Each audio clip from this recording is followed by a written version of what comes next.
नमस्कार। तो आज की वीडियो में मैं आपको प्लाजो बनाना बताऊंगी जो बिल्कुल सिंपल है, बिल्कुल ही सिंपल है। लेकिन इसमें मैंने ये प्लाजो जो है वो आड़े कपड़े में बनाया है, टेढ़े कपड़े में। मतलब इसकी जो अर्ज होता है उसमें इसकी लेंथ निकाली हुई है, क्योंकि कपड़ा जो था वो मेरे पास कम था। आप ऐसे नहीं करना, आपको लंबाई में ही निकालना है। कम से कम 2 मीटर कपड़ा इसमें चाहिए होता है। तो ये मेरे पास का एक्स्ट्रा कपड़ा था, ये मेरे बिल्कुल सिंगल करके रखा हुआ है मैंने अभी। ये कन्नी है मेरी साइड, और दूसरी साइड मेरे से जो अपोजिट साइड है वहाँ पे भी किनारी है इसकी। तो यहाँ पर मैंने मेज़र करके देखा तो ये लगभग 1.5 इंच का है। 1.5 इंच से 10-20 सेंटीमीटर ज़्यादा है। तो यहाँ तक हमारा पूरा 1.5 इंच है, 1.5 मीटर है कपड़ा। तो इसको जब फोल्ड करेंगे, ऐसे हम डबल फोल्ड करते हैं पहले लंबाई में, और फिर हम चौड़ाई में डबल फोल्ड करते हैं, 4 फोल्ड करते हैं। तो ये जो लंबाई है ये इसकी सिर्फ 32 इंच आ रही थी।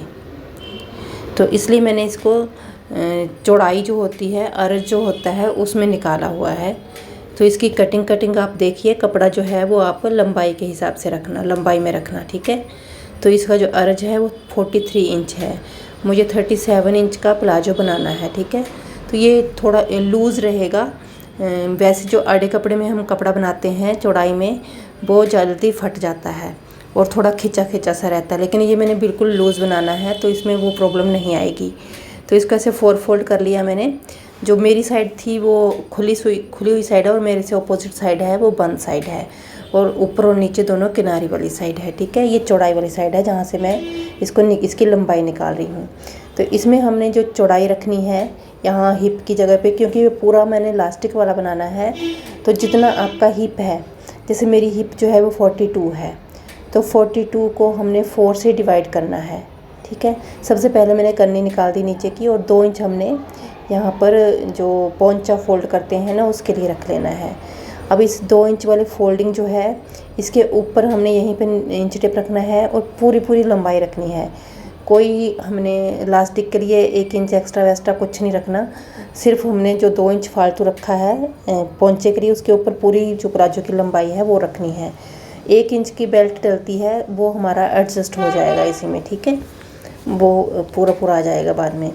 तो यहाँ पर जो निशान लगा रही हूँ वो हमारी हिप जो है, हिप का 4th करना है, और उसमें 2 इंच ऐड करना है।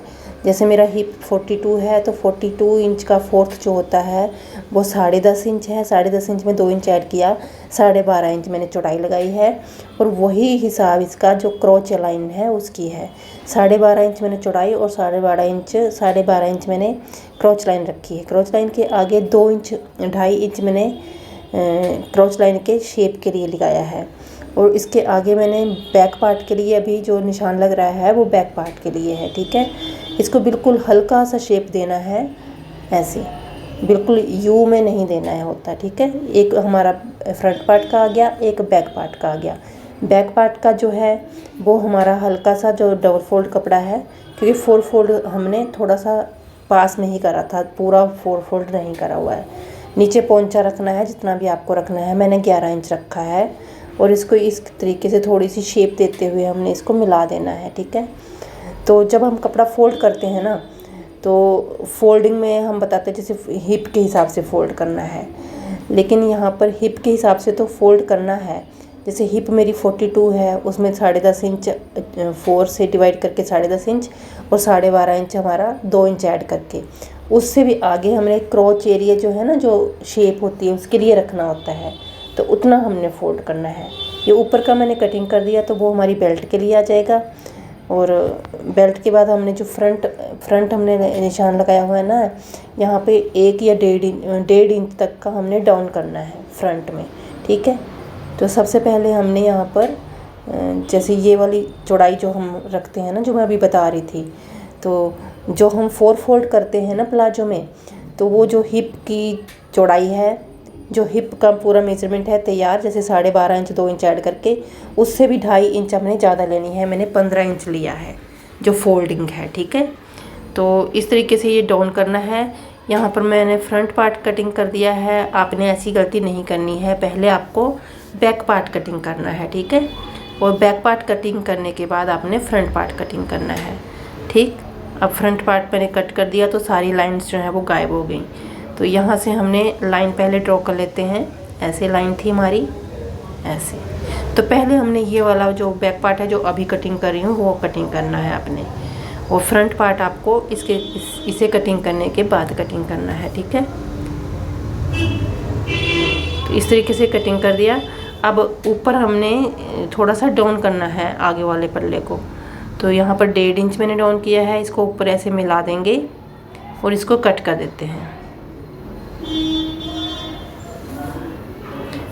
अब ये हमारा प्लाजो जो है वो कटिंग हो चुका है। इसके ऊपर सिर्फ बेल्ट लगेगी एक्स्ट्रा, ठीक है। बेल्ट में हमने इलास्टिक लगाना है पूरा घुमाकर। अब हमने आसन जो है दोनों तरफ के जॉइंट कर लेने हैं। जॉइंट करने के बाद ये इस तरीके से आ जाएगा। बैक पार्ट थोड़ा सा ऊपर की तरफ निकला हुआ है। अब इसमें हमने बेल्ट अटैच करनी है। सबसे पहले पोंचे जो हैं वो फोल्ड कर लेते हैं, ठीक। तो इनमें हमने सीधी सिलाई लगा लेनी है पोंचे में।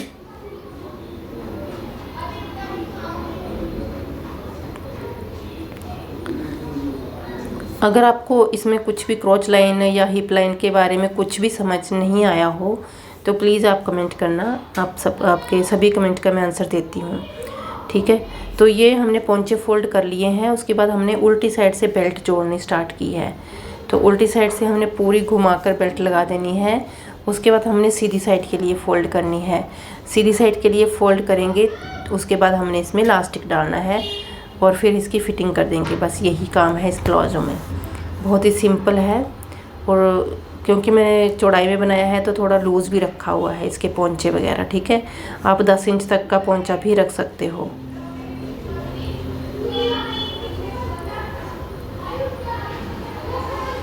तो ये देखिए ये लास्ट तक आ गया। यहाँ पर हमने स्टार्ट किया था बेल्ट जोड़ना। अब दूसरी साइड की जो एक्स्ट्रा बेल्ट है उसको कटिंग कर देंगे। यहाँ पर इसको कट कर देते हैं और दोनों बेल्टें पकड़नी है आगे पीछे की और इनको स्टिच करना है। स्टिच करने के बाद जो अभी हमने सिलाई करना छोड़ा ना, जो बेल्ट अटैच कर रहे थे, उसको पूरा करना है। यहाँ पर इसको कंप्लीट करेंगे। बस इसको कंप्लीट करने के बाद हमने इसको सीधी साइड के लिए टर्न कर देना है बेल्ट को, ठीक। तो इस तरीके से जो सिलाई है वो बेल्ट के अंदर की साइड कर देनी है।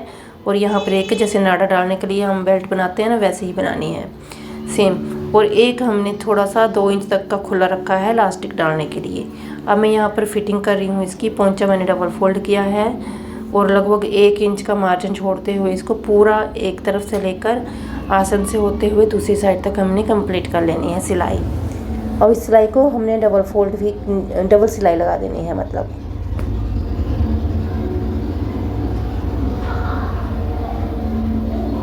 यहाँ तक इसको हमने सिलाई लगा लिया। इसको बैक सिलाई ले जाएंगे, पीछे मोड़ के फिर से हमने पूरी डबल सिलाई लगा देनी है, ठीक है। ये सिलाई भी हमारी लग गई है। अब हमने यहाँ पर इलास्टिक डालना है। तो इलास्टिक का हिसाब आपको पता है, जितना भी हमारा हिप है उसमें हमने 4 इंच माइनस करने हैं, ठीक है। हिप मतलब जैसे हिप है सिंगल लेना है। 42 है तो 42 नहीं, उसका आधा। जैसे 42 है तो उसका आधा हुआ 21, ठीक है। तो 21 में हमने 4 इंच माइनस करने हैं, ठीक है। तो इस तरीके से हमने इलास्टिक डालना है। यहाँ पर हमने इलास्टिक को अंदर कर दिया है और यहाँ पर स्टिच लगा देनी है। अब इसको बराबर करना है इलास्टिक को, तो इसको जोर से हम खींचेंगे, पूरा स्ट्रेच करना है। स्ट्रेच करके छोड़ देंगे तो ये बिल्कुल बराबर आ जाएगा।